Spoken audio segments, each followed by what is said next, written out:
గం గణపతయే నమః. హరి ఓం.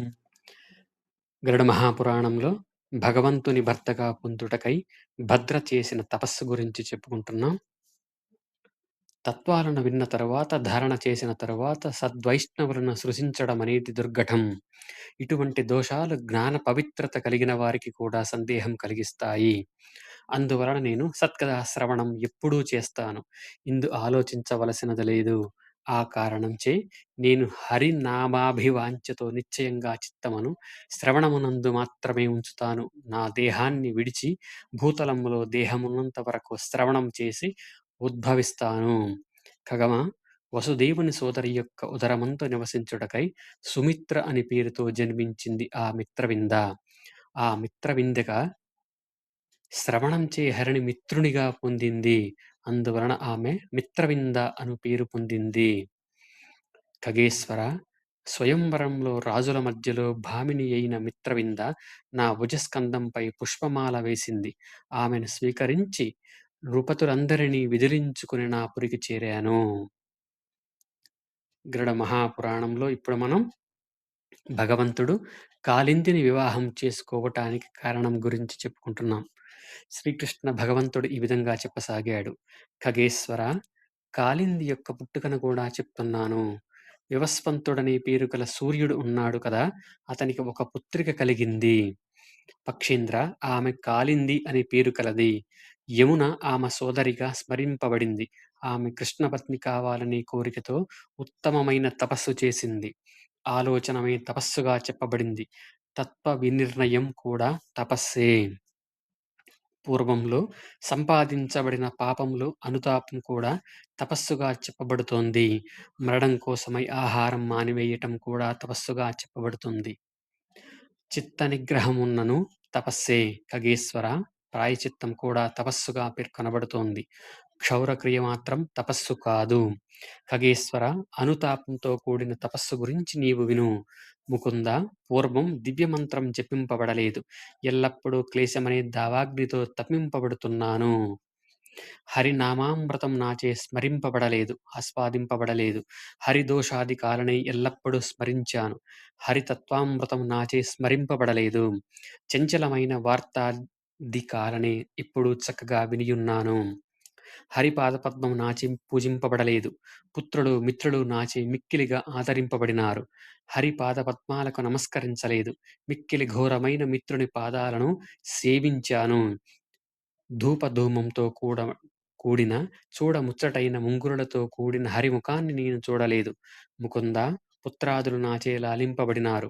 మురారి, నీ ముఖం నాచే లాలింపబడలేదు. అలంకారాలచే పుత్రులు మిత్రులు చక్కగా లాలింపబడినారు. సర్వ పాపహారి అయిన హరి నాచే లాలింపబడలేదు. హరి నైవేద్య విశేషం నేను భుజింపలేదు. మిత్రుల ఇంటిలో షడ్రసాలను భుజించాను. మురారి, నీకు చక్కని పుష్పాలను గంధాలను సమర్పించలేదు. పుత్రులకు మిత్రులకు వాటన్నిటినీ సమర్పించాను. పుత్రమిత్రాది విషయాలలో మిక్కిలి క్లేశం అనుభవించాను. ముకుంద, నీ ముఖం ఎప్పుడు చూస్తానో కదా. వైష్ణవులు కాని వారి అన్నముల చేతను, కాయగూరల చేతను, ఆకుకూరల చేతను నీకు అర్పింపబడని, అన్నముల చేతను, సంస్కరింపబడని భక్ష్యాల చేతను నా నాలిక దగ్ధమైనది, మొద్దుబారిపోయినది. ముకుంద, నీ ముఖాన్ని ఎప్పుడు చూస్తానో కదా. మురారి, అష్టాక్షరి మంత్రపూజ చేతను, విష్ణువు యొక్క దివ్య తీర్థాల చేతను, పూర్వం యాత్రాభ్రమణం చేయునప్పుడు శంఖ తీర్థాల చేతను నా శరీరం పవిత్రం కాలేదు. ముకుంద, నీ వదనాన్ని ఎప్పుడు వీక్షిస్తానో కదా. నీకు అర్పించని గంధ పుష్పాదుల చేతను, నీకు సమర్పించని భూషణ వస్త్రజాలాల చేతను, వైష్ణవులు కాని వారి మలిన గంధాది దోషాల చేతను నా శరీరం దగ్ధమయ్యింది, అపవిత్రమయ్యింది. ముకుంద, నిన్ను ఎప్పుడు నా హృదయంలో ధరిస్తానో కదా. వాసుదేవ, నా పాదాలు నిరుపయోగాలు. హరి యొక్క క్షేత్ర మార్గాలలో అవి సంచరించలేదు. నా నేత్రాలు కూడా ఎల్లప్పుడూ నిష్ప్రయోజనాలు. దేవా, నీ విగ్రహాన్ని అవి దర్శించలేదు. వాసుదేవ, నా చేతులు ఎందుకు పనికిరానివి. విష్ణువైన నీ యొక్క విగ్రహాన్ని పూజించలేదు. మురారి, నాచే ఎన్నో పాపాలు ఆచరింపబడినాయి. ముకుంద, నీ ఆననాన్ని ఎప్పుడు దర్శించగలను కదా. ముకుంద, నా సంబంధమైన దోషాలను పరిగణించకుండా నీవు నాపై సంపూర్ణ దయను, శుద్ధ దాస్యాన్ని ప్రసాదించు. ప్రభూ! నా శరీరంలో ఎన్ని రోమాలు ఉన్నాయో అన్ని దోషాలు నా వద్ద ఉన్నాయి. వాటిని దూరం చెయ్యి, దూరంగా తొలగించు. నా శరీరములో అన్ని పాపాలు ఉన్నాయి. వాటిని దూరంగా తొలగించు. ముకుందా! నీ ముఖాన్ని ఎప్పుడు చూస్తానో కదా! అంతులేని ఈ దేహంలో భర్త, కుమారుడు, ఇల్లు, మిత్రుడు, ధనం, పశువులు, భృత్యులు ఉన్నగ వారి చేత ముకుందా! అణుమాత్రం కూడా సుఖం పొందలేదు. విష్ణు దేవుడవైన నీ సేవను విడిచి వచ్చాను. ఇక మీదట నేను పుత్రమిత్రాదుల వద్దకు వెళ్ళనే వెళ్ళను. నీకు దాసిని అగుచున్నాను. మర్త్యలోకంలో పుత్రమిత్రాదికముల వలన చక్కని సుఖం కలుగునని ఎవరైతే చెబుతూ ఉంటారో, వారి ముఖం నోటితో మూత్రం, మిష్టాదికం మాత్రమే చక్కగా ఎల్లప్పుడూ పడుతూ ఉంటుందని తెలుసుకున్నాను. మిత్రాదుల వలన ఏ ద్రవ్య సమూహం సంపాదించబడిందో అదంతా మలరూపమై ఉండి వ్యర్థమవుతుంది. సద్వైష్ణవుల వలన ఏ ద్రవ్యజాతం ఏర్పాటు చేయబడిందో అది ఎల్లప్పుడూ హరిప్రాప్తికి కారణమవుతుంది.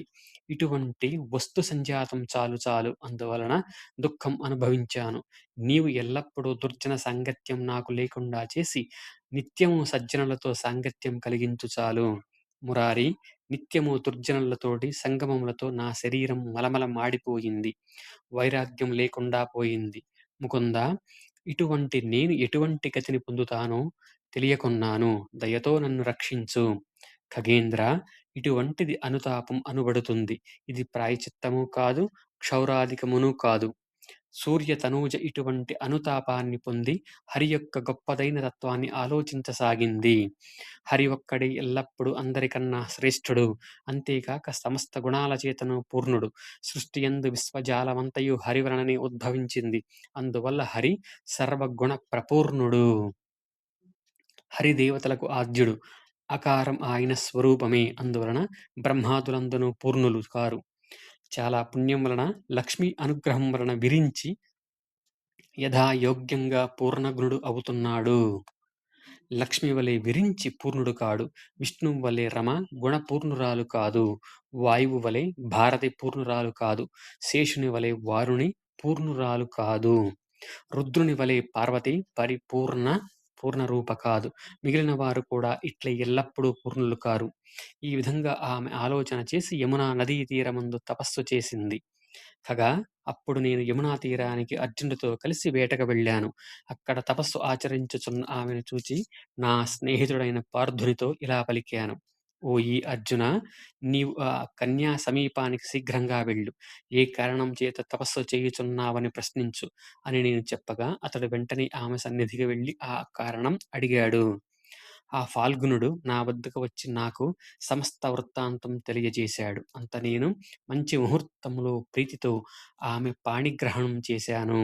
ఖగేంద్ర, నాపై ఆలోచనతో ఎల్లప్పుడూ తాపంతో నుండి ఆమెను నేను సుప్రసన్నుడయ్యాను. సదా సుప్రసన్నుడయ్యాను. నిత్యం పూర్ణానందంలో క్రీడించు నాకు ఆమె వలన వేరే సుఖం ఏమి ఉంటుంది? పక్షీంద్ర, ఆమెను అనుగ్రహించడం కోసమై వివాహానికి అంగీకరించాను. సౌఖ్యం కోసం మాత్రం కాదు. ఖగేంద్ర, అదేవిధంగా లక్ష్మణ యొక్క రూపాన్ని ఆమెను వివాహం చేసుకున్నటలో గల కారణాన్ని చెప్పబోతున్నాను. ఆ గోప్యం నీకు వివరిస్తాను విను. గురువుకు మంచి శిష్యుని యందు గోప్యం ఉండరాదు.